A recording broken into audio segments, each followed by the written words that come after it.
Hai hai hai hai. Eh, gimana kabar kalian? Semoga baik-baik aja ya guys. Kita langsung baca nih part 3 ayah kandung dari Unfamiliar Twins.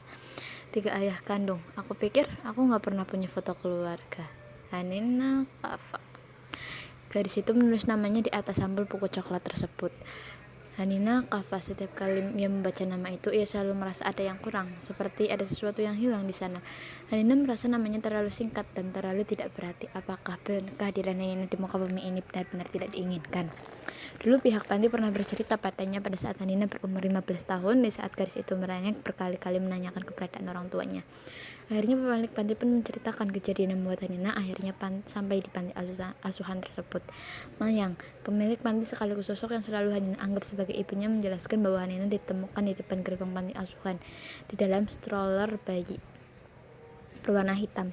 Hanina ditemukan pada saat usianya menginjak 2 tahun. Lengkapnya dengan sebuah catatan kecil bertuliskan sebuah nama, Hanina Kafa.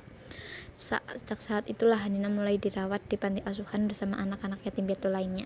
Samar-samar Hanina bisa mengingat momen-momen indah yang pernah ia habiskan bersama dengan anggota panti asuhan saat ia masih kecil.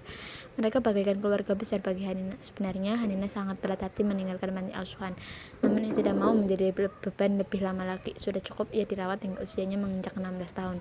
Karena itulah Hanina bertekad untuk belajar sungguh-sungguh dan mendaftar program beasiswa di Jakarta.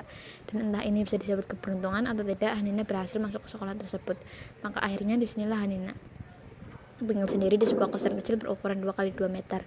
Walaupun sempit, Hanina berhasil merawat kamar ini dengan baik sehingga terasa nyaman untuk ditempati. Panti asuhan memang selalu mengirimkan uang kepadanya setiap bulan, namun tentunya hal tersebut tidak akan bisa melengkapi kebutuhan Hanina selama di ibu kota. Maka Hanina berulang kali putar otak untuk mencari uang, mulai dari menjadi pelayan di rumah makan, kemudian menulis di blog, hingga akhirnya menjadi guru les beberapa anak SD. Walaupun begitu, uang yang Hanina hasilkan masih kurang ketika dia harus membeli peralatan yang diperlukan untuk sekolah. Karena sudah tak punya pilihan lain, alhasil Hanina menerima tawaran Nisi untuk membuatkan gadis itu tugas. Selain itu, Jedin dan Junar juga beberapa kali meminta Hanina untuk membuatkan tugas mereka. Tentunya ada uang yang selalu disiapkan ketika tugas mereka selesai. Hanina membuka tas coklat lusuhnya.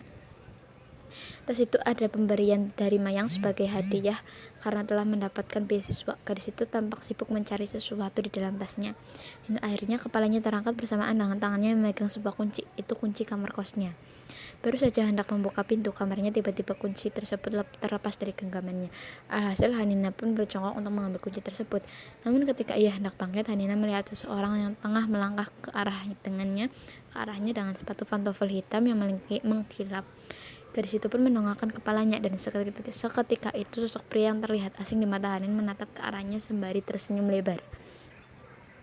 Dengan wajah kikuk, Hanina beranjak untuk berdiri. Ia bingung dengan kedatangan pria bersetelan formal itu, apalagi ketika tatapan pria itu menatap ke arahnya lekat-lekat, ditambah ekspresi yang tidak bisa Hanina pahami. Ada apa ya? Tanya Hanina. Mendengar suara gadis di depannya membuat mata Gerahap langsung berkaca-kaca. Pria itu tak kuasa menahan gejolak di dalam dadanya. Perasaannya kini sungguh bercampur aduk, membuat setetes air mata akhirnya mengalir dari sudut matanya. Gerahap menutup bibirnya dari gempalan tangannya. Sungguh, melihat anak gadisnya secara langsung untuk pertama kali membuat Graham merasa senang sekaligus sedih.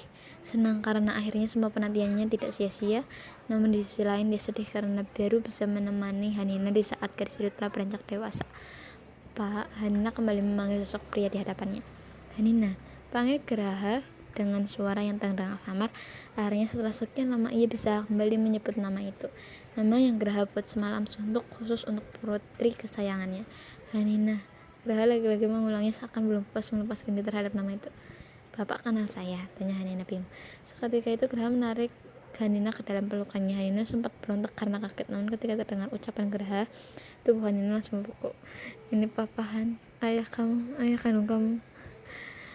Dulu Hanina pernah membayangkan bagaimana dia akan bereaksi ketika orang tua kandungnya tiba-tiba muncul di hadapannya, nangis, mengamuk, berteriak, membentak. Semua itu sempat terpikirkan oleh Hanina.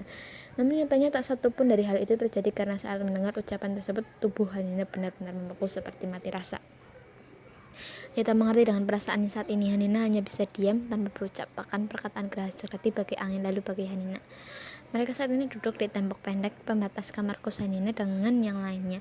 Graha mengeluarkan sebuah amplop dan memberikannya pada Hanina. "Ini foto kamu ketika masih bayi," ujar Graha.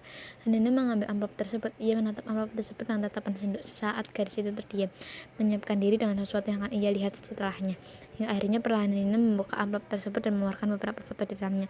Seketika itu ia melihat foto dua anak yang berbaring di atas kasur. Wajah dua anak itu terlihat mirip.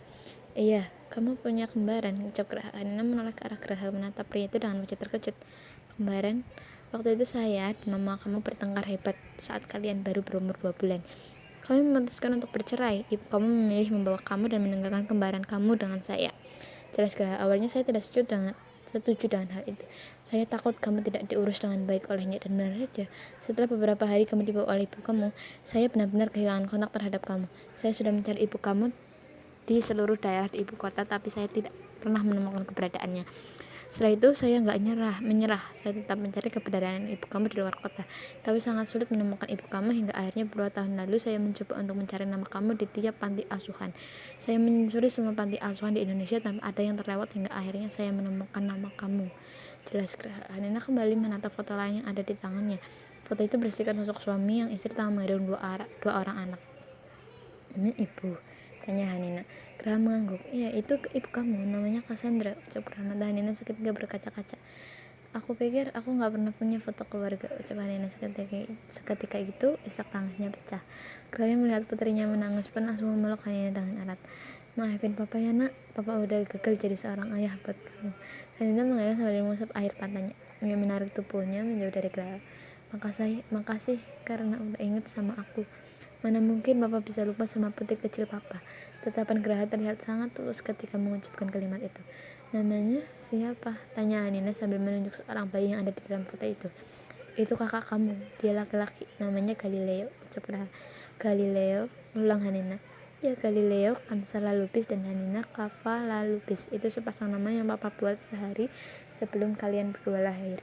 "Lalubis?" tanya Hanina bingung. "Itu nama keluarga kamu," jelas Graha. "Mungkin mama kamu menghapusnya dari nama lengkap kamu." Untuk pertama kalinya ia mendengar tersebut terdengar asing di telinga Hanina, mungkin karena gadis itu sudah terbiasa dengan nama singkatnya, Hanina Kavalalubis. Akhirnya Hanina menemukan potongan yang hilang dari nama lengkapnya. Haha, gimana, ya ampun guys, sempat merinding, iya gak sih? Oke. Gimana? Siap untuk baca next partnya?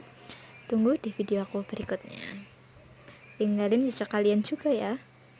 See you next time. Love you all.